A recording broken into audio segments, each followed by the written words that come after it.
We're doing the HasanAbi sports talk of the day. Ladies and gentlemen, last night was an absolute barn burner of a fight. I would say that the title card and the entire card across the board left much to be desired. Not exactly the most interesting fights. Valentina, all the way from Kyrgyzstan, showed excellent grappling technique. Fantastic fight overall to finally end the triple battle sequence that took place. That's right. Turns out the closer you are to Russia, the better you are at fighting, no matter what. That's right. The Kyrgyz fighter won last night, and so did the Georgian.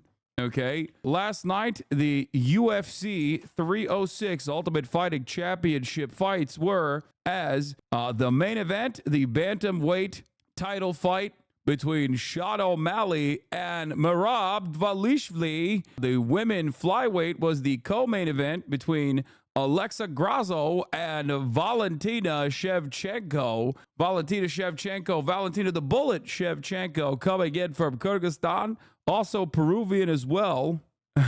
Kendrick Lamar was in the building, according to the UFC. According to ESPN Plus, he was not. It was just a different black guy, apparently a famous boxer, as a matter of fact, who was mistaken for Kendrick Lamar for no fucking reason other than the fact that the UFC is incredibly racist. The Brian Ortega-Diego Lopez was actually probably the most interesting fight, even though it was the featherweight fight where Diego Lopez absolutely destroyed Brian Ortega.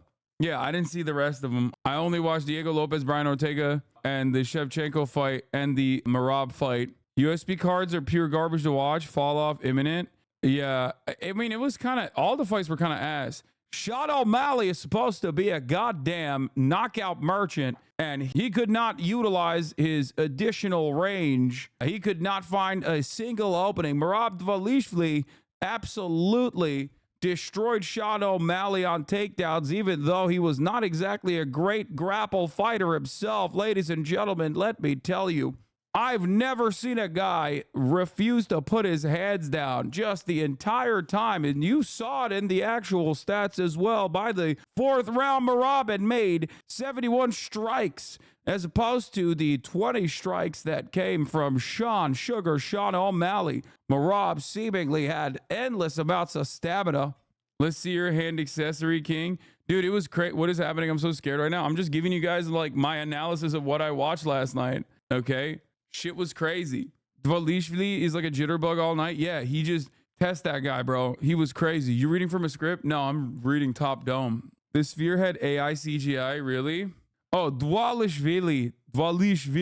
Saying his ass, shit was crazy. No, I think the fights, like, I mean, look, for Sugar Sean O'Malley, he needed a first round knockout. Many of his, he's a knockout merchant. He was looking for a first round knockout, and Merab Dvalishvili did not give him a single opening in the first round. And then obviously after that, he just kept tiring him out with those chokes. He just kept tiring him out, taking his legs out over and over again as he put him on the ground, refusing to let up even for a brief moment, even when they're doing their stand-up game where Sean O'Malley was supposed to thrive. I like Merab. He seems relatively wholesome for a UFC fighter. Bro, he's got no riz. He's got no aura.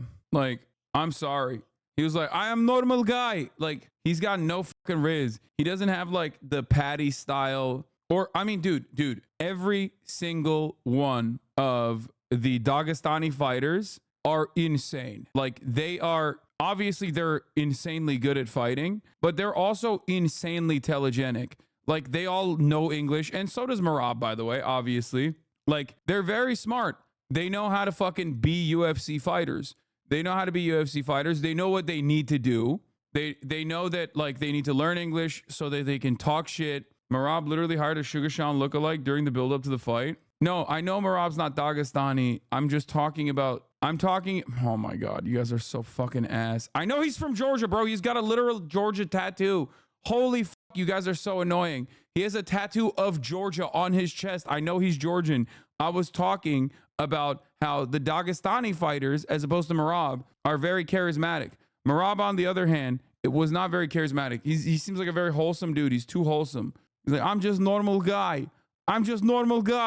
I'm just normal guy. I work hard every day. I'm just normal guy. Has there been a day in the past 3 months where Chad hasn't been crazy annoying? Marab's best friend Al Jamin compared the eating cat story to the Me Too movement. I don't even know what that means. I don't even know what that means. But what I do know one thing, okay? I do know one thing, which is never look to a fucking dude who gets hit in the head for a living for political advice, okay? I don't know why you would ever do that. I don't understand why anyone would be like, oh, you know that fucking animal, like that actual animal, like the person who has basically trained himself to be feral, okay? To be professionally a feral animal. I need to know what he has to say.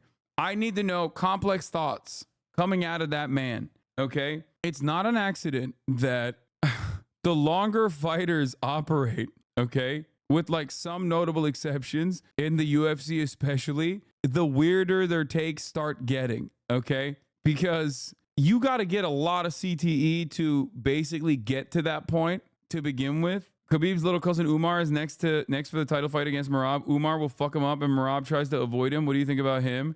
Yeah, I think that if your last name is Nurmagomedov, you're probably a good fighter. That's what I think. La la la la, no DMCA, la la la la.